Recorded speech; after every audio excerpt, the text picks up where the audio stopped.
We've reached the end of the line with The Last of Us Season 2. It came quicker than I think a lot of people expected. I wasn't expecting going into the show it being a 7-episode ordeal, and somehow I feel like I watched 12 episodes of this show, and not in any kind of good way. That's just how I feel about it, getting to the end of the road. See, what I don't understand is that the first game was so popular, but it got 1 season. The second game less popular, and it's getting 3 to tell a lesser story that more people don't want to get through. Dude, I'm glad you open with that. That's my little, what do we call these, like, sub headlines with name tags or whatever underneath my name right there. 3 more seasons, dude. I was saying to Mrs. Wolf earlier, we were heading out to a family thing from Memorial Day, and thanks to all those that paid the ultimate sacrifice and all that. Would be remiss if I didn't say that at least. Yes, we are filming on Memorial Day, and today is a day for all those who gave the last full measure. Exactly. And even Mrs. Wolf said, to your point, that, and she's not a gamer. We don't couch co-op these kind of things, anything like that. She says, didn't you tell me like 5 years ago, like when the second game came out, that there was a little bit of a controversy and this and that, and it kind of polarized people in a lot of ways? Said, yeah, that was that. And then she was like, and isn't this the show right now that ran into that same kind of stumble block with a particular character dying? And she watched season 1 and enjoyed it. So she's quintessential normie. Quintessential. Yeah. Doesn't know anything about the games.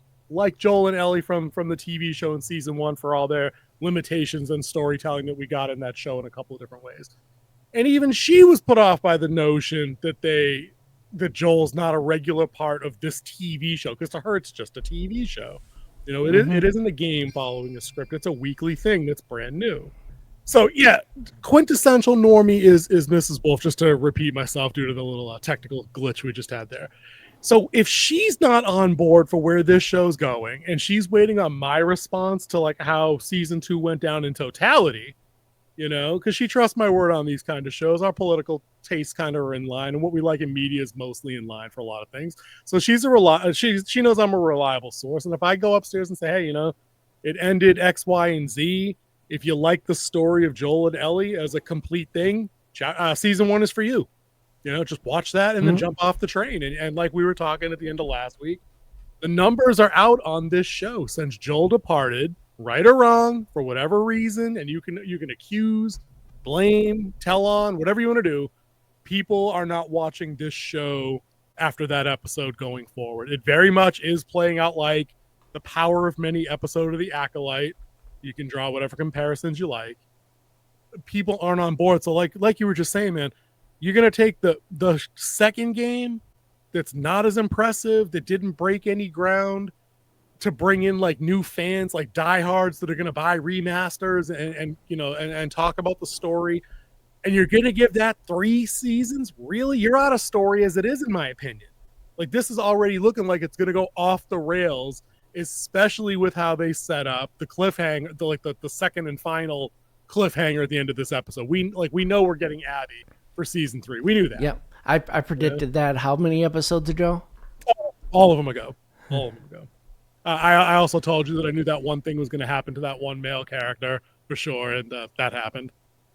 We'll talk about that. I was like, as soon as they looked up, I'm like, here it goes. This is it. Like, it was kind of obvious at that point, but I do have believe it or not, I have a couple of good things to say about this episode. I really do. He's got to mute himself and cough it because he doesn't believe that I have a couple of good things to say about the show. and please excuse King Z, guys. Say he's a little under the weather, but he was brave enough to come on. We're going to let him battle through. I thought this was a great episode, atmospherically speaking. A lot of it looked like, because it was shot at night, it was very black and white. The thunder and lightning storm, very evocative, very effective, especially when Ellie was on the water. I have a thing about water. So like it did a little gripping stuff for me to be like, I don't know if I'd be doing that. And then she did it twice, went on a little motorboat. Yeah, in Puget Sound there. Yep. So real locations and all that good stuff. I thought that they gave Bella Ramsey some more stuff to chew on and emote a little bit more at the range, dealing with some major effects of the actions and choices that she's making, especially in the one shootout that she's involved in this episode. Like there are ramifications to your choices, and I think they effectively did that part. But my problem is I just don't care. I still just don't care. I don't care about her and Dina. I don't care about Dina and Jesse. I don't care about her and Tommy because he's not Joel. And I like all these people individually, but I don't care about how she's connected to any of the three of them. So it doesn't punch for me. Give me some thoughts on the episode. We don't have to talk about plot. Just kind of what are you thinking? All right, so the episode itself was, I would say, textbook. Like they wrote, opened up a writer's guide and like, all right, these are the beats we have to hit. I didn't see anything over the top. I didn't see anything underwhelming. As I said, when I come into shows, I just want to be whelmed. I don't want to be overwhelmed. I don't want to be underwhelmed. I just want to be whelmed. Yeah, just whelm me, and that's what we got here. You did see a little bit of the Dina flipping back about the cycle of violence. Yeah. When she explained what she did and everything like that.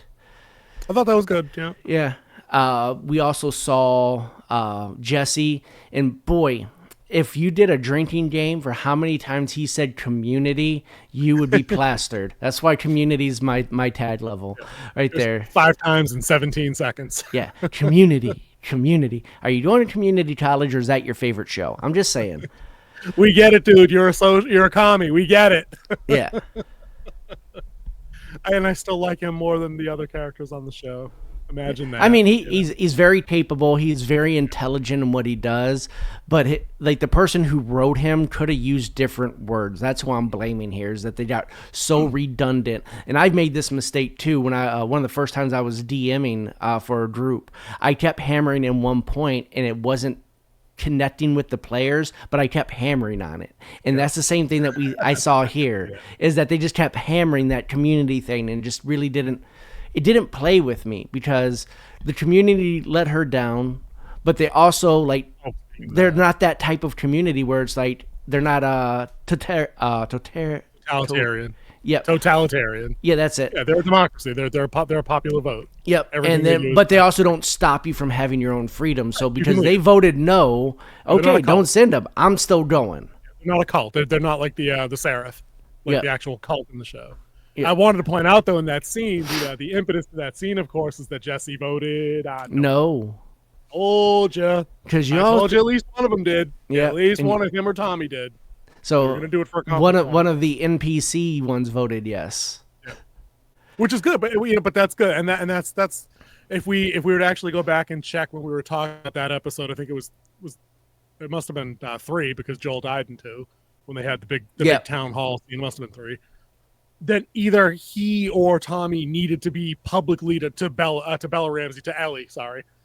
She would have to know that one of those 2 main characters voted against her at some point, or it's a Titanic-sized missed opportunity for a conflict point between 2 of the main characters on the show. You can't just have everybody line up on the same side of an issue all the time with the protagonist, and then just everybody herka-durka-doo march in the same direction. It makes for nothing interesting. Yeah, and it was the argument of self over community. Do you take care of yourself or do you take care of the community? And we did see that a lot in our modern society, where self does overrule the community, and we could be bad for it, but also the community might forget some people, and you do have to look out for yourself. That's the purpose of the type of communities we live in, is that we help each other, but we also help ourselves. Because you know what? When my bills are due, no one from my neighborhood's coming over and giving me money to pay my bills. Fact. But we can, like you said, we can be a little out of balance in terms of prioritizing what we do and when. Yeah, but if like my neighbor's house is on fire, I'm getting my garden hose, I'm getting them blankets, I'm getting them food, I'm starting a food chain to get them taken care of. That's the balance you have to give. You can't give all to community, you can't give all to self. You have to find that balance, and that's how you have a free society. Right. And he's all about community, which, like you said earlier, the communist of the group. Listen, I only say that because remember when Ellie and Joel got there in season 1, Tommy's wife's like walking around, and they're like they're explaining the commune and how food works and jobs work, and And Joel's like, "Oh, so you're basically communist?" And she's like, "Well, yeah, I guess so." I guess we are. Yeah, but I like Jesse, and I thought that story about the girl that was selling paintings that came through town and the reasons why why she left with her family and why he remained in Jackson. Like he remained out of a sense of like obligation and duty. Like Jackson took him in as a child. Because let's just assume his age. Like if Bella, say 22, I'll say if he's early 20s, that's exactly what I was gonna say. If he's early 20s and this season of this show is 5 years after season 1, which itself was something like when it got going was like 10 years into the pandemic, the fungal takeover. He was a kid. He was an orphan kid presumably, and this town took him in, so he does owe them in a not what's the word. I mean, it is an obligation, but it's not like he's not an indentured servant. Like he's not a slave that would be a runaway. No, it's like it's a moral obligation to take care of people that took care of you. Yeah. You know, so I like that, and I like that little. That's a nice little bit of backstory that they tell. That's kind of interesting about, I had an opportunity to leave because I was young and I fell in love with a girl that was passing through, and there's nothing quite like that feeling. And then he relates that to how Ellie feels about Dina right now and how it's not the same as he feels about her. So it all tied itself in neatly, which I thought was effective. That was a nice little beat there for Jesse. That also doubled down for me that I knew he was toast. Oh wait, you got 3 extra speaking lines about how emotionally deep you are. Kablam, you're done. Yep, you're done. How that works. It's like it's the modern version of the red shirt Star Trek officer. That's exactly what that is. Or the war movie when you're talking about I can't wait till I get home and I get that Coney dog there on Coney Island. Oh, or the Lethal Weapon 5 days from retirement from the sergeant who's like 58. Saxophone. Yeah, exactly. You're toast. You're not making retirement. No. Dude, you're not. So I like Jeff, and I feel like I'm going to be a little bold here. I'm going to suggest that maybe the writer's room went back and maybe they shot some ADR last second. Maybe they were listening to our show. They had a whole scene that explained how Jesse found where Dina and Ellie went. And I'm like, come on. You didn't have to tell her all that. I mean, I think you maybe just did that because you knew I was thinking it. Like, how did you? Because I said it to you. Like, how did he get into Seattle, population 8 million or whatever, with 10 highways that come in and out? We found the easiest route in. I'm like, they wouldn't have taken that one though. They would have. They would have taken some shit that they would have thought would have taken them around the wolves and the cult. They didn't know about the cult, but they had it. Oh, they didn't know really about the wolves either, did they? Or where they were. They didn't. That's fair, I guess. Yeah. Then we found your horse. Then we found the theater. I'm like, come on. But still, at least they tried. I'm giving them all the points for at least they said some shit that made sense. That they were hoping made enough sense to just cover how it happened. And I'm like, okay, I'll let it go on this one. I'm watching you, Jesse. I mean, not for much longer, but I was watching. But at least they did that. What are some other what were some other highs or lows that you thought? I'm really digging the conversation, not the play-by-play. Because I don't think it calls for a play-by-play maybe until the end with the two separate endings because we get a flashback again. Yeah, you could definitely tell Isaac's in a different place too because I think they're actually planning a strike on like the main village. Major raid would be how I would categorize. They had a few boats. I mean, that's how they got to the water because I think they overheard where Abby was, and this is the contention of self over community, and she chose to go hunt down Abby, and Jesse was going for Tommy. And Jesse even had a point to this later where he was like, you chose yourself again, but the one thing that I can say is that if I was trapped out there, I know that you would do whatever you can to come find me. Yep, that's what he said. Set the world on fire. Becoming Gabby. I thought that was a great, but see, that's a great. That was probably again we haven't either of us haven't played the game. I know Kingsley's mentioned he's watched some of the cutscenes, so he knows more of the story as it was unfolding. There's probably that moment in cinematic in the game where she has to confront Jesse, or he confronts her about her choices, and then she chooses to go pursue Abby down by the Ferris wheel, down by the aquarium, and then Jesse must have to fuck off to go help Tommy, who's got some wolves pinned down or something like that. There's probably that pivotal cutscene in the game because it felt very video gamey. A lot of this episode felt very video gamey to me. Yeah, in a couple places. Let's talk about the 44 that just cut through everybody, one shot. Okay, and the metal thing behind them both, They do it at that range, maybe. I don't know. No, it definitely would, dude. Yeah, That thing would cut through. hand cannon. It also would have thrown her shoulder out of its joint, but that's neither here nor there. You know, She had good form. She had really good did. form. She didn't try to one hand it. She didn't turn it. She had hand and cup, so she had good support. Yeah, she had pretty. I watched her too when she had a couple of entries. Like she entered frame weapon first. They kind of just let her enter, like right through. She had good grip set up and good form, and she had like the Weaver stance in a couple of places when she was holed up and ready to go. So I thought they were good. There's good trigger discipline on this show, but I think that's kind of. We've talked about that before. I think like TV has come such a long way that I think people look for authenticity, or some authenticity in how people handle weapons and how fight choreography works. So even, not that this is like a low budget show, but I think it really has trickled down into everything. We're never going to get like the Errol Flynn era of Robin Hood again, where dudes are just out there waving swords at each other. Like the next Game of Thrones show is going to have a weapon master and a fight choreographer on set, and is going to work people stances and forms and things. We even see Star Wars, for as crappy as Ahsoka is, like they're professionally trained by knowledgeable swordsmen to get that kind of stuff. So yeah, it was one of the things, like when I'm on set for when I was on MacGyver and stuff like that, I always stepped up with the knowledge I had, because a lot of people, they'll be walking with their the thing, they'll have the arm up like this. I'm like, get that chicken wing out of there. It's tight. Yep. Keep your elbows tight. Keep it close to your body. It's like choking up on a bat. No, yeah. It's not. It's not that. No. You don't. No chicken wings. Even when I was doing that shoot, was it 2 weeks ago? 2 weeks ago, day after on Mother's Day. It's on Mother's Day. Yeah. Yeah. We had one guy, and he was shooting a little like slow motion thing. We had his forward machine and stuff. He was having just fun with his own phone, and he came out with a chicken wing. I'm like, put that chicken wing away. It's not lunchtime. So he's like, not lunchtime. And then he looked at me. He's like, what is it supposed to be? I'm like, yeah, like that, tight in there, and then pull it into your shoulder. Look down the barrel. You don't lose it. And also it's more stable. More stable. That's the main reason. It's more stable. I'm also willing to not take a shot into my elbow. You don't want that. So at least they got some of that. But yeah, the 44 shot, we can just talk about that scene, because I thought they were going somewhere completely different with how that scene resolved.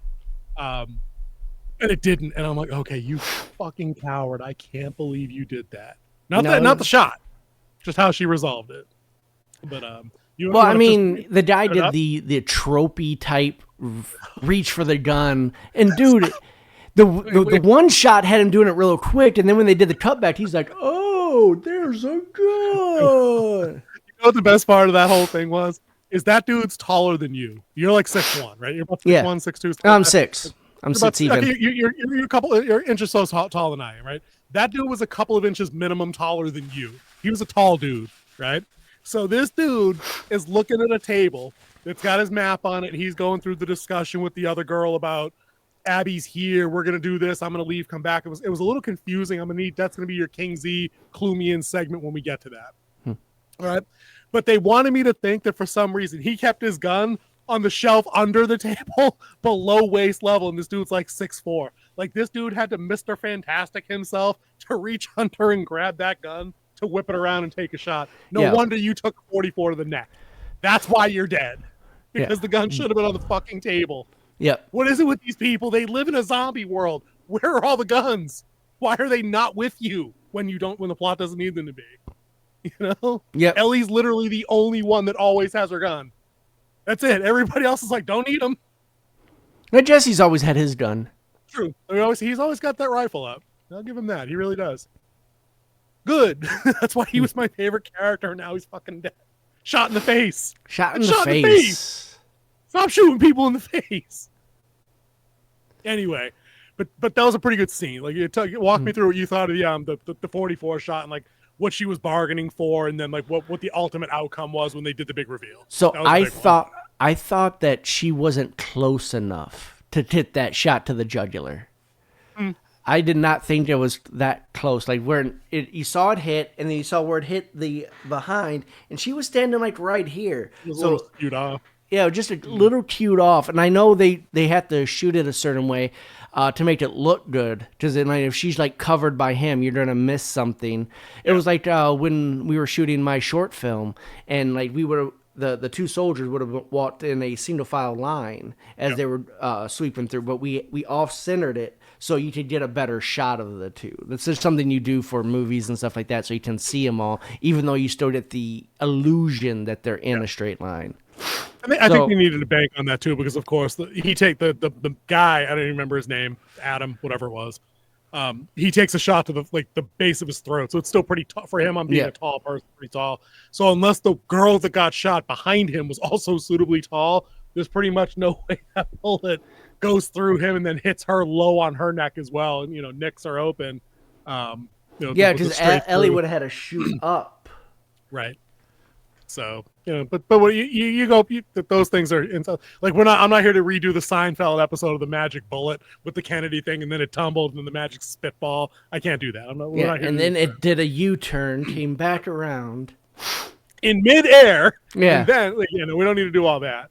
But the best part of that is Ellie thinks that she's not too, and to her credit, the character's credit, and also the actors, she's not instantly okay with her decision. Like, she fires the shot, she's shocked that she didn't take the return hit from the other guy, but then she realizes that she shot this chick who's not dead, she's bleeding out quickly, but she hits the floor and she's pregnant.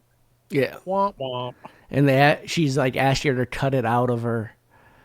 That was ballsy. And then she was there and she was completely delusional to the blood loss, and she's like, "You're doing fine. You're doing great. Is it out?" And then she just covers it back up. Okay. And that's what I wanted, is I'll give Bella Ramsey credit in this scene. Lots of tears, lots of panic, emoting, fine, good. Finally, somebody directed her to do her job. Fantastic. I loved every bit of that. But I'm going to call her a coward, the character. Right? That was the moment, right, where she should have lied to the dying woman and been like, baby's out. Everything's going to be okay. Everything's going to be okay. Because then she would have realized why Joel said what he said to Eugene's wife, the psychiatrist. That was the fucking moment to make her go up. But she's a coward. She pulled the shirt back down on the belly and let a baby die after she shot the mom. Yep. Get that, folks? After she shot the mom. And I'm not saying she shouldn't have fired. She didn't know she was pregnant. That chick was there when and Joel she didn't died. actually shoot at her.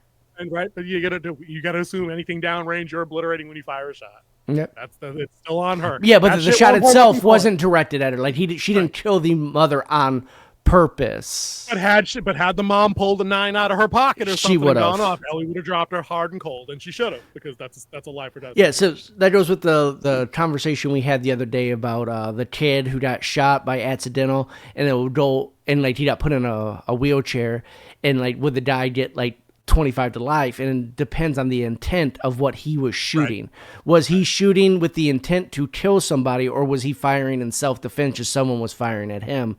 And that would change the verdict of what's on that. It also changes the charges that get to stick too. You could be charged with multiple counts, and the higher ones might drop, and you might get stuck with the manslaughter kind of charge. Well, if they didn't die, you can't even get manslaughter. It'd be illegal discharge of firearm. They'll throw a little extra public menace charges on there too, just to make it stick. But still, I thought that was a great scene. It was probably the most emotional beat that we had gotten out of her thus far in the show. So that bit was effective. I'm going to put you on the spot to do the clarifying bit though, because as we learned in the show, in real time, Abby and her group, her core group of Joel assassins, are no longer with the main body of the wolves. Nora was. Their medic was. Yeah. Manny still was, because he was the dude in the scout tower that we saw first. But Isaac mentions that it's kind of funny that on the night of the big thing we're going to go do that's super dangerous, and he and Park, because Park is back in this episode. It was nice to see her again. Yeah. The woman who lost her son is the tactical team in the hospital. He's like, yeah, Abby's whole team is here, and we kind of need her. And we can talk about that whole scene between him and Park, because I thought that was also good. But where did they all go? Why? Why would they have broken off from this part of the game? And that's what season 3 is going to be about. And you know what? And that's why I don't care, dude. Because all that means is all of this shit in season 3 is going to be hot dog shit that's been made up on the fly, that's mostly not in the game to stretch. No, it is in the game. They're doing because you always went back and forth in the game, and you mostly stayed on Abby's story during the game, and you played as Abby. So they're just doing it in different seasons. That part. But I thought, Because even I the first commercial for it, the first teaser trailer was from Abby's point of view. Yeah. I don't know, man. It still seems like a heck of a gamble to go 3 seasons with all that stuff because there's no way they if the first third of the game is you playing Joel and Ellie up into the ambush where Joel's killed, and then the remaining 2/3 of I'll be generous and call it a 12 to 14 hour long campaign. The Last of Us is not a long game. It's not Final Fantasy. It's not Skyrim. You know what I mean? Yeah. It's like it's a story driven, almost on rails action shooter with some exploration kind of thing. It's just not a side scroller, right? So they're going to take a 14-hour game minus the 4 hours that are Joel and Ellie, and then they're going to give me 10 hours of this broad and her crew for 3 years. Nope, I'm good. I'm all set. Yep. I just don't care. And I don't see a compelling need to know why they've left the Wolves. I don't care why. Like, if anything, I want to see her in a power struggle against Isaac for the Wolves in response to the cult or something. I don't know. But I don't even really want to see that because I honestly just don't care enough about any of them. I think Isaac's the most compelling character on that side of the story. I don't care about the cult. They're psychos. I hope they lose. There's no way that both can lose. Well, they both lose men. But I did like what he said in there, where he was like, we have like 12 Miguels and 12 Noras and 12 whatever the other guy's name is. We'll call him Marshall for now. But we only have one Abby. And like, there's a good chance that I die tonight. There's a better chance you die tonight. Or no, you might die tonight. There's a better chance I will die tonight. I'll be dead. Yeah. So who picks up and carries this? And that's why we need Abby, because she's the one that should pick this up and carry on. Yeah, I mean, which is kind of tropey for the girl bossy stuff, but it makes sense if she's been there with him from the pseudo beginning and she's their rally figure because she's a Firefly or she was a Firefly at the site of a major atrocity in their eyes that happened when Joel showed up and John Wick them all. Like, I get it. She's kind of like that Neo figure. Like she's the one. She is the reverse Ellie, where they learned how to fight, shoot, and like that became their primary focus. And now that's all they are. They're weapons. But they have a hell of a big operation though. We get that in what I thought was and I like this. This was the other thing I really liked about the episode.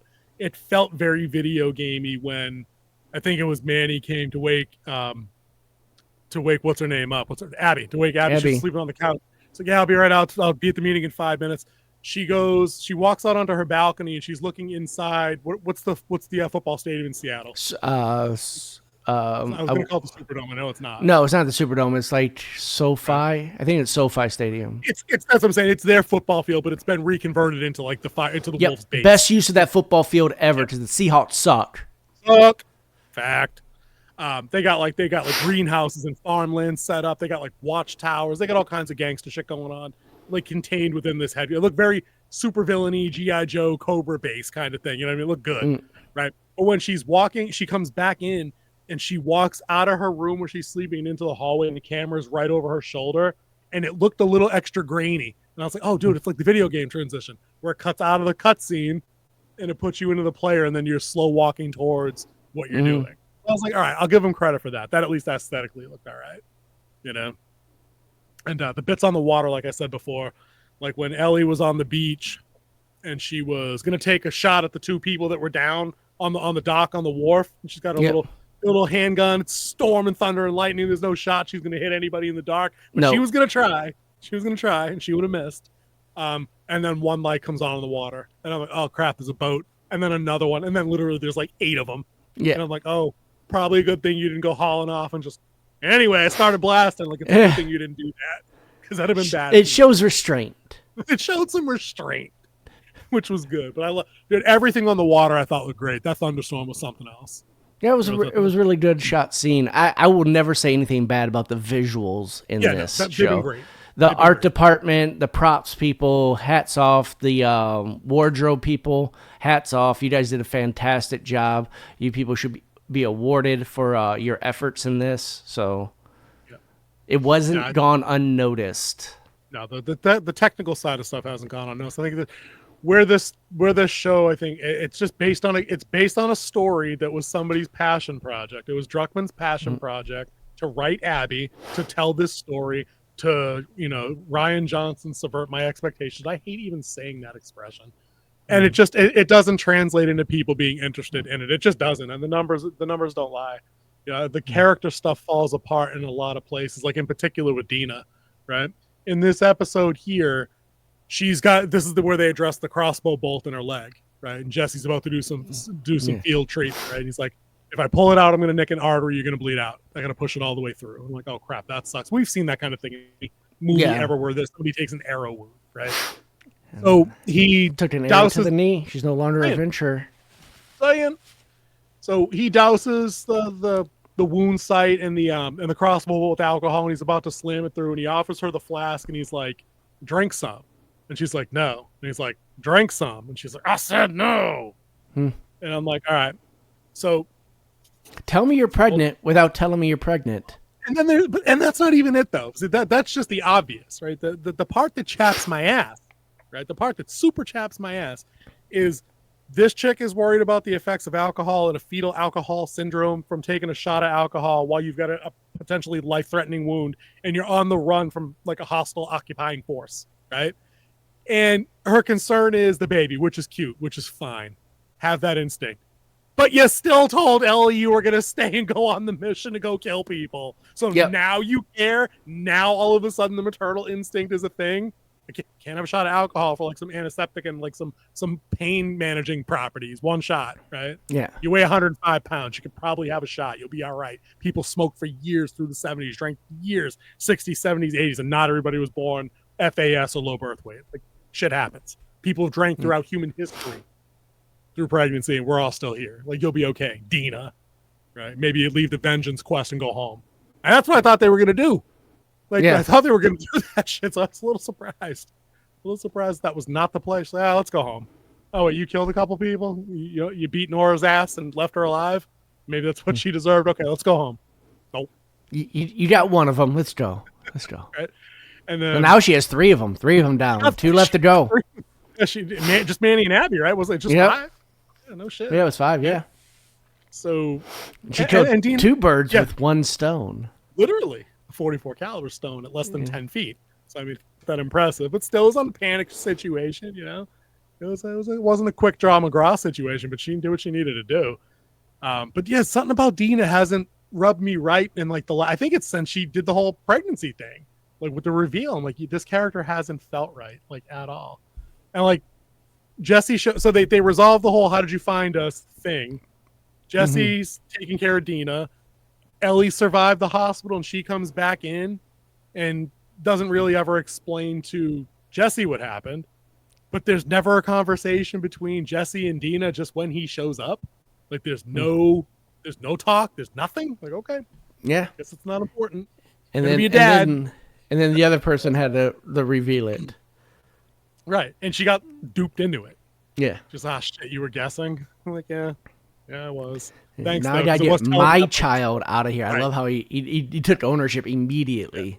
Yeah, because that's what you should do. That's actually what you do. Yeah, And then you got shot in the face though, because you decided to run back into an unknown situation, kicking through the doors, and 50-50, I guess. Either one of you could have been shot. Live.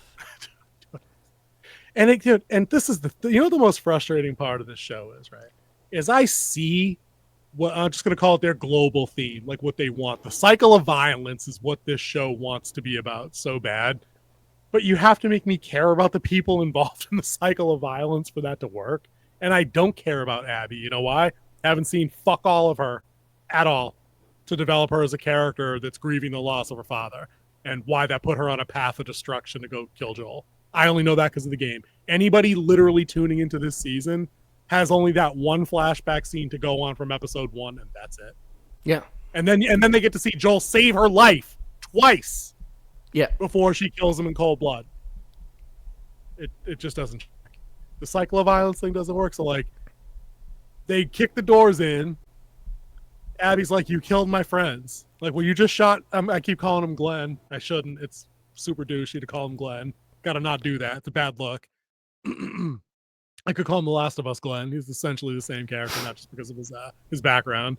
But are we even yet? Like, if we both if the lesson is the cycle of violence, do we just have like a Russian roulette? Do we do an old duel or something, or who shoots who. You Because send she's your gonna, best, I'll send my best. Whoever like, wins, wins this war. like we got to do some Wyatt Earp, Johnny Ringo thing here just to sort this shit out, or some Doc Holliday Johnny Ringo thing. Because like, how does this stupid ass episode ends on what they probably think is like a baller cliffhanger? But I'm like, this shouldn't end any other way now, right? Ellie should be dead. Ellie should be dead. There is no other backup. No, a shot was fired. Tommy grabbed her leg and the shot went off. Right, which is stupid. Because if Abby's standing close enough to this dude who's ostensibly wounded because he's down and you can't see his face, right? You know what condition he's in, and she's gun on him. If he, what could he? Does he stab her in the foot like something cool like that? No, just grabs her leg and pulls it. Yeah, I don't know. If somebody pulls my leg when I'm standing there, you're getting shot in the face. Yeah, but you know what I do? I don't shoot. I look down and I shoot you. I don't know. And you're, dude, you're probably right. That's probably what it is. But like that's just going to result in him getting shot 10 seconds later. On the How second tropey shot. this show's become, that's exactly what we're going to get. And that's exactly what they're going to show us episode 1, season 3 in 2.5 years. In 2.5 years, because this show's never getting 4 seasons. It's just not. It's just not. If Rings of Power's up on the block next, and they just did Wheel of Time, these streaming services are noping out of these shows that aren't performing well. Yeah, I don't see it. And I hadn't heard, like, we've heard that, and the other thing is greenlit. Greenlit doesn't mean shit happens. You know what I mean? People can back out of budgets and buyout and all kinds of stuff. Yeah, you're right, dude. This next season, if they get it, opens up with that happening, Ellie diving back into cover after retrieving her gun, firing a couple shots back at Abby, who escapes. Like, can we talk about how Abby knew where they were? Did she see all the lights on finally? Is that what happened? The beacon in the night. And what, she battered down the barricade by herself and kidnapped Dina and disabled Tommy? Like, what's the deal? Yeah. How'd that happen? That all happened? We're not going to talk about that? The show just assumes Abby's a ninja now? Like, she went through the vents? Ding, ding, ding, ding, ding. Yeah, ding, she did the ding. on the tightrope. Right? Come on, show. Come on. But, dude, you're king. You're right, man. This whole show, and if you're saying that it's full of tropes now and plot contrivances and anything else, not good for the show. Because you usually cut it some slack. But if you're there, it might just be the head cold talking. But, It's the NyQuil talking. The King Z's come to his sense. He just needed a half a bottle of NyQuil for his man cold. Now all of a sudden he sees the code. He can see the Matrix. That's right. The show is not that good. It's vapor trails. Just NyQuil and rum go good together. As a non-medical show, I'm still going to give you guys medical advice. Don't mix that shit. Don't do that, especially the night time. But yeah, I don't have too much else to say about this show. I thought that it looked pretty. I'll keep hammering on the thunderstorm bit. We didn't even talk about the cult scene. I thought that was another stupid ass scene. Really, it was a nothing burger. It was a nothing burger. Like, again, there was no real. You have her dead to rights. Kill her. Yeah, there is no. What would I say? There's no believability that she was going to die there, because we know there's another season. Yeah, main character, and she's not Edward, and she's not Ned Stark, right? Yeah, and they've tied this whole thing where you're going to have the final showdown between Ellie and Abby, which we haven't had. So there's nothing at stake here. That's what I was looking for. This whole show could have been done. This whole game could have been done in a season. Just if you can do justice to the game in one season, to part 1, you could have done justice to your story of part 2 in one season. That this is circle jerk waiting to happen with Druckmann and his crew writing out 3 seasons. I'll just take a second to triangulate some geography though. So Ellie gets on in a motorboat in the middle of a raging sea at point A, is attempting to drive across the sound to point B, to where she thinks she was Abby actually going shallow along Puget Sound, going towards the aquarium, which is actually on a dock near Puget Sound, gets hit by a wave, and then washes up onto the island that you can only get to on a ferry. Yeah. Okay, that's so it was an island that she got washed up on. Okay. Yeah, and then she had to go all the way across the sound to get back to where she was going. Which was the best part, because I'm like, we see her run back out of the woods after the cult almost kills her, and she's shoving that boat right back in the water. I'm like, I don't know if I'm doing that, but I didn't realize it was an island. Like, yeah, it's an island. I forgot the name of the island, but yeah, they have a couple islands that they have like it's like just residential out there. So I just didn't notice it was an island, or I didn't pick up on that. I'm like, I don't know if I'd be getting back on that. That's pretty ballsy. I'll give her that. I'll give the character nutsack for that. She's like, oh yeah, it's still a factor 5 storm out here. I guess I'll just get back on the water. That's cool. Back What on could the happen? water. There's never going to be another big wave because the plot doesn't call for it. It's a big ass wave too. She gets out there, and then all of a sudden, like all the lights in the background are just gone because it's a wall of water. And she made the first mistake. She turned sideways. You know, you gotta go bow over. Power through, and you're still gonna die. It's gonna backflip you in that situation. But you're if you have enough momentum, you could get over the break. And that little motorboat wasn't the thing that had that kind of momentum. That's the thing. So there's no weight in the front at all. Zilch. Yeah, because she's in the back. So it would have flipped backwards. And to tell the truth, she probably never would have made it to that island going by water. Of course she do. She'd drown. Of course she would. Oh, no, she didn't have to drown. I mean, she could have made it through. But I'm just saying, at the angle of the waves and the current that's in the sound, she would have never made it out to that island. Oh, well, then they're doing that whole 45 Magnum bullet forensic dynamic situation. Then. But yeah. I don't know, man. We're going to have a talk when this show, if and when it comes back around for season 3, there's not a whole lot of likability. Like, if Tommy dies, and I think he does, because I'm pretty sure he dies in the game, I just don't care. He took, or that could be it. He took the bullet for Abby. Ellie. Right? Yeah, he took the bullet for Ellie. That's what I'm saying. Because the way they frame it is like, Ellie's hands up. She's far enough away where she's not wrestling a gun from Abby at all. Yeah. Right? And I'm saying Abby might be able to take this chick in a fight. I don't know. In the game, she should have, but, plot armor, because she was the Incredible Hulk. But that's what I'm thinking happened. But they wanted to do the cut to black thing as Abby's raising up. Trying to build that state. Is she or isn't she? Don't care. Who shot JR? Don't care. I mean, I cared then. I don't care about this now because there's nobody. This isn't Game of Thrones, so there's not 15 other characters that you are vested in that can pick up that lead character mantle and go. If you kill Ellie, the show is done. For the millennials, who shot Mr. Burns? I don't even know if the millennials get. That's more of a Gen X thing. I don't even know if the millennials will get that. Also, it was Maggie. For those of you that didn't know. Spoiler alert: it's only been 45 years, but still. But I don't know, man. Do we even have our score guide? Can we do it without the image? If you don't have the score guide, I'm good. Unless it's in there. Yeah, I don't know. This is a tough one. You want to go first? I'll keep it quick. But I don't know where I'm going. I like a good dry rub on this one. Yeah, it was dry. It was overcooked and underseasoned.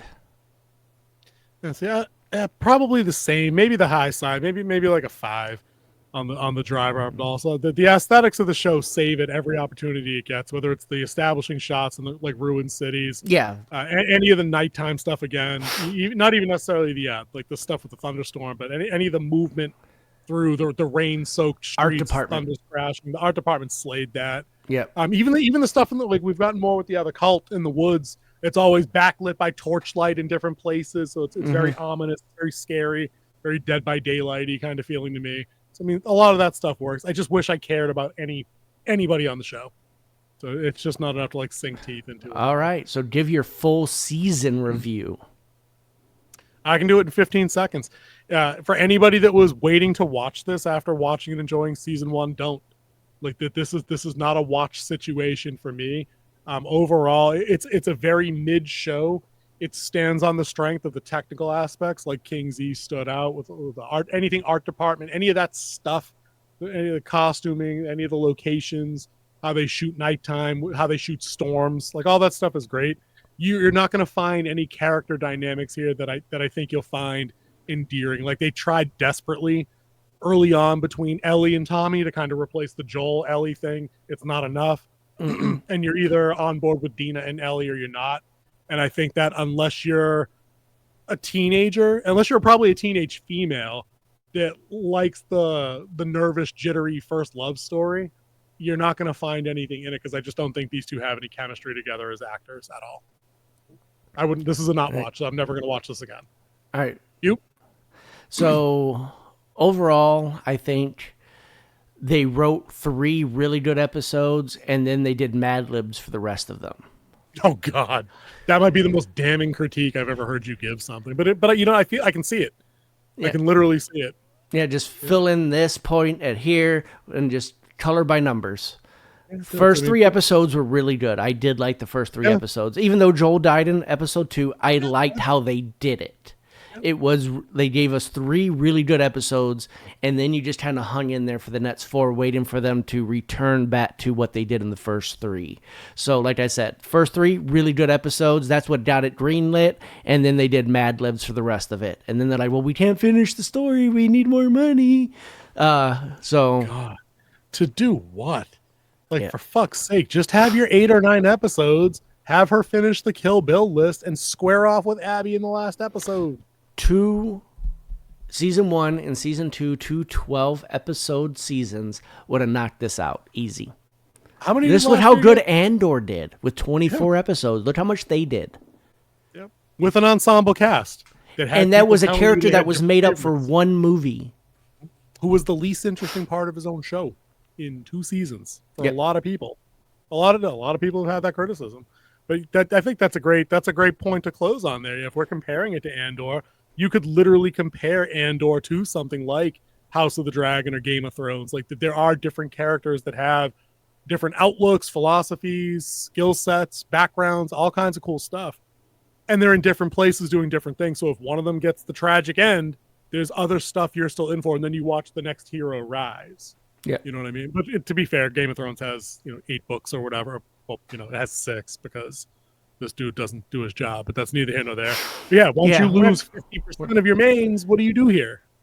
Hope people like Tommy or Dina or Jesse? Well, then you needed more Tommy or Dina or Jesse. And what you gave me for Dina wasn't good. I don't know. Paint by numbers. Very paint by numbers. I know you're a big fan about number ratings. I don't have one in particular for the series, but for a reference point for people watching, out of 10, or even if you 5, 10, whatever you want to do, what would you rate season 2 as a whole? As a whole, I'm going to go back to one of our old rating schemes for this. I'm calling this one due to weather. Calling this one due to weather. Walk it out. Everybody head back in. Yep, head back in. We didn't get to 5. We're calling it due to weather. Oof, ouch. Yeah, not a glowing review. But I think that should do us for us, guys. We're going to let King Z off early with the abbreviated review. Not really that abbreviated, but it was for us. And we will catch you guys in the next one.